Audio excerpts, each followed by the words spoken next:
Alright, got the pattern done. I did some changes to it. This is pretty much the same. But what I've done is I changed the shape of the piece that's going to go on here. I wasn't really happy with the one that I made, so I made another one. It's going to be pretty much the same. It's just shaped a little bit different. It's going to fit on there, and still the strap's going to come around on the back and hold the knife down. Getting ready to cut leather. The piece I picked is nice and smooth and pretty up here where the belt loop's going to be. Down here it's a bit rougher, but that's okay because that's all going to be on the inside of the knife sheath and you really won't see that. So I'm just going to lay this on here, trace around it, and cut it out. If you've seen my other videos, I recently uploaded one where our truck was totaled and my hands are still sore from that. So this one is going to take a little bit longer because, well, gripping the steering wheel, and then when you hit us, you know, it wrenches your hands and your arms, and then the airbag comes out and that wrenches on your hands. So I've taken a couple of days off from leather. My wife has been home with me and we've been taking a couple of days off just trying to heal. Her knee, she has a tremendous knot on her knee, and she's been icing that and keeping it raised. A terrible bruise on her stomach where the seatbelt was. I mean, he hit us on the passenger side, so you know she was sitting on the passenger side, and basically she was harder hit than I was. You know, I got some soreness, some aches and pains and stuff, but that bruise on her belly is just, it's scary. It's so bad looking, it's scary.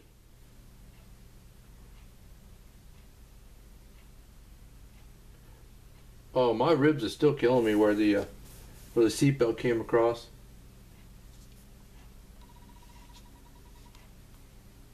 It did its job. It held us in place. The truck did its job. Everything worked. The cab held together. The seatbelts held us in. The airbags took care of us, protected us. But now the truck is a total loss. The insurance company hasn't come out yet because it's a holiday weekend.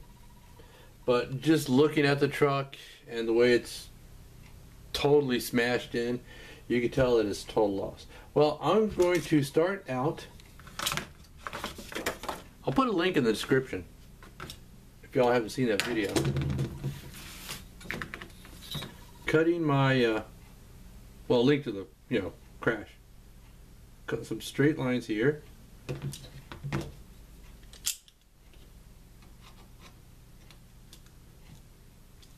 Put that up a little more. Now I'm not going to try and go all the way through on the first pass.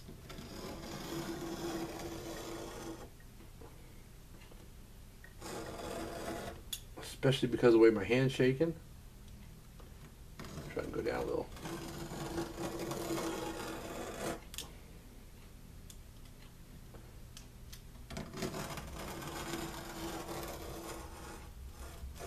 I don't know what we're going to do this winter.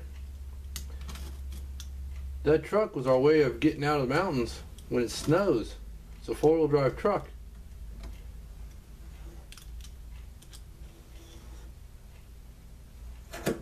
So now, all we got is a little front-wheel drive Yaris. Yeah, she does pretty good. But, you know, it doesn't have the clearance that you need to get through some of the deeper snow. With the truck, if it has 10 inches of snow, you just clear the doors, get in, put them in four-wheel drive, and drive out. You know, clear the doors, clear the windows and such. But now I don't know what we're going to do. I've told people that when you're living out here, you either have a four-wheel drive truck or you know someone that has a four-wheel drive truck. Well, now we've got neither.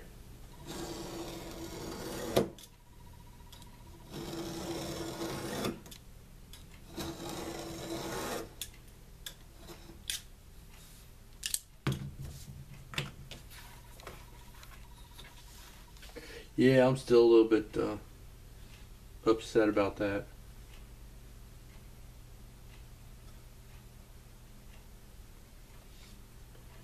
But let me continue cutting.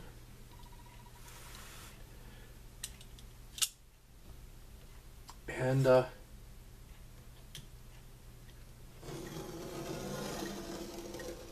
we'll come back.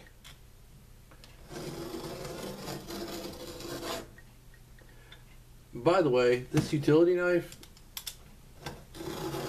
and the utility knife blades, I don't use them as they come out of the box. I strop them first.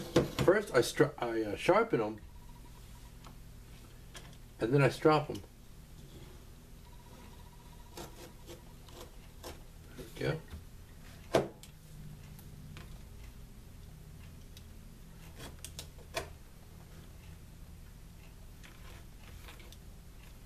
So they're much sharper than the way they come from the factory. Now on this little inside corner, I'm going to use a punch. No, not these punches. I'm going to use my bigger punches. There we go. And just set him right in the corner. And that'll punch my curve.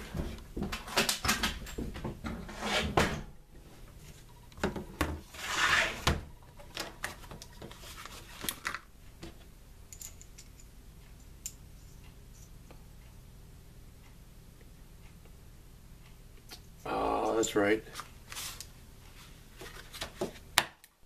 Guess my brain's a little scrambled too.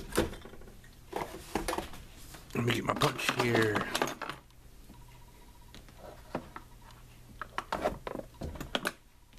This one.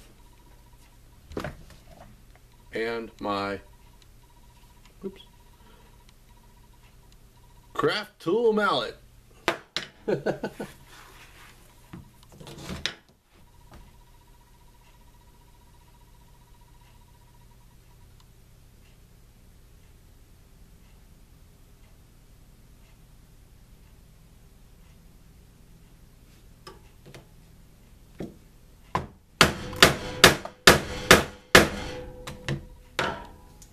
Through, yep.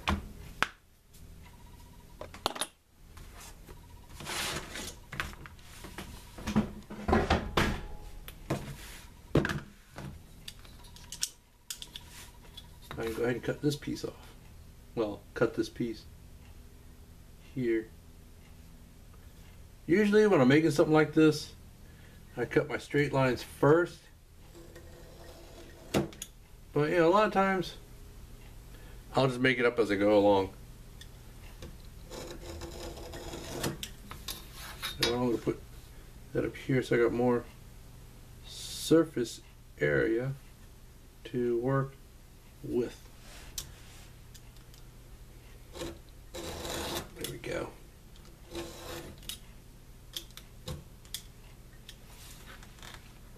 Okay. And that's got that. So you've got the curve there. And I'm going to continue cutting and we'll be back. The leather's all cut out. I've got this piece. The welt's cut out. The little piece that's going here, that's all cut out. And the piece I'm going to use for the strap. Now the way I did all this is, like I said, I use my utility knife and a straight edge for the straight lines. To cut this rounded area, I just use my straight edge and my knife and cut, you know. It's not perfectly smooth, but once I have it all glued together and folded over, I can take it out to my sander and make it all nice and smooth. Let's see. For the inside curves, like in this area here, I use my little sharp pointy knife with the curved blade, and that easily can cut that curve, and that curve in there, and of course this inside curve as well, and the curve inside the welt. Oh, and there. Pick my ruler, my straight edge, cut this angle on the end, and now I have my leather pieces ready to go. So once I have all these cut out, what I do on the inside of my knife sheath is I've seen people, they'll cut several grooves. I just cut one. I found that works for me. And I use my little, I guess it's called a V-gouge. I keep the edge up inside to protect it, and I'll lower it down a little. Oops, that's too much. When I use it. But what I do is I'll take a scrap, and I'll cut a gouge, and then I'll adjust it. I'll cut another gouge till it looks about like what I want. And then I cut my one gouge down the middle. I'll stop before I get to this end, and before I get to this end, so you don't see it from outside of the knife sheath. But as you can see, this is a knife that's going to be in there. That'll sit right about like that. The welt will sit here. And the welt's a little bit long, but I can trim it to length. It's easier to remove a little bit than it is to put a little bit back. I guess you could, but you know, it's just not right. Or you'll have to start over if you cut it wrong. But the welt's going to sit here, the knife's going to sit here. This will be folded over.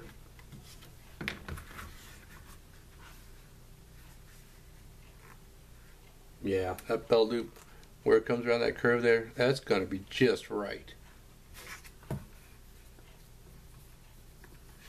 This piece goes right there. Go a little bit on the curve. Yeah, that'll be good, just like that. And then this will come around. And, well, let me put the knife in. Try not to cut myself while I'm doing it. Knife will go in here. This will go like that. This piece will go through a groove in the belt loop, and it'll be all skived down and nice and pretty. Okay? Goes there, that goes there. And then I'm going to use a stud on here, and this will pop over that stud. And that'll give extra friction to this hand. Let's see if I can pick this up and show you in the camera without it all falling apart. It'll be something like that. That'll give extra friction to make sure this knife stays in, and it'll pinch the top of the knife sheath a little bit. But that's the bits. And it's time to get some work done on them. First thing I'm going to do is, well, I'm going to have to sand this and give that a finished edge. And I got so much junk stacked up here I can't find my sandpaper. So, here we go. I could just do that on my bench.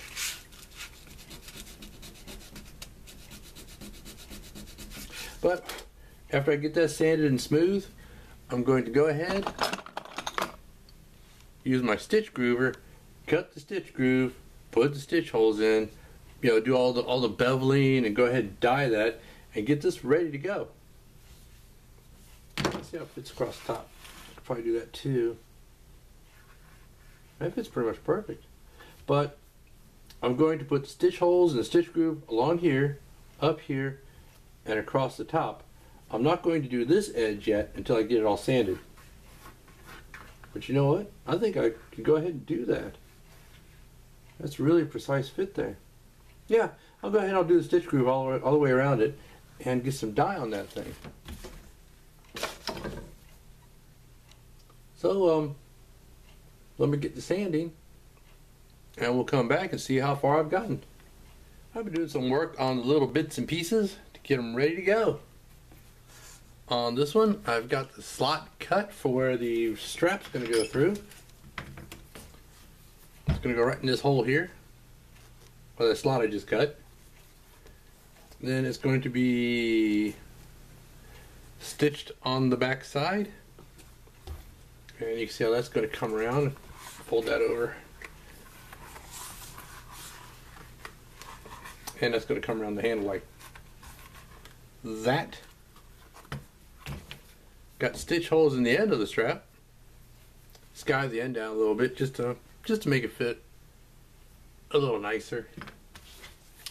Let's see what else. On the belt loop, got the holes punched. Beveled these edges and just the inside of this edge, because this part's going to be against the back of the sheath. So I don't want to skive the inside of that, just the outside. And that's where I'm going to do my burn sheen. I'm sorry, not skive. I meant bevel it. Look at the spot right here needs touch up.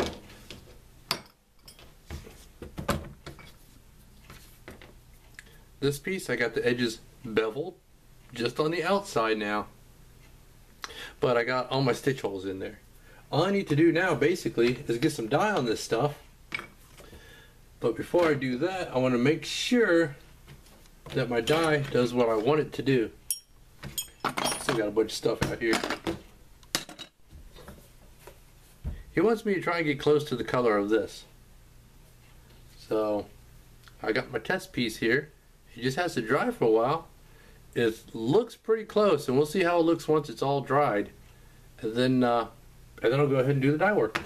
But basically, until this is completely dried, I'm done for today.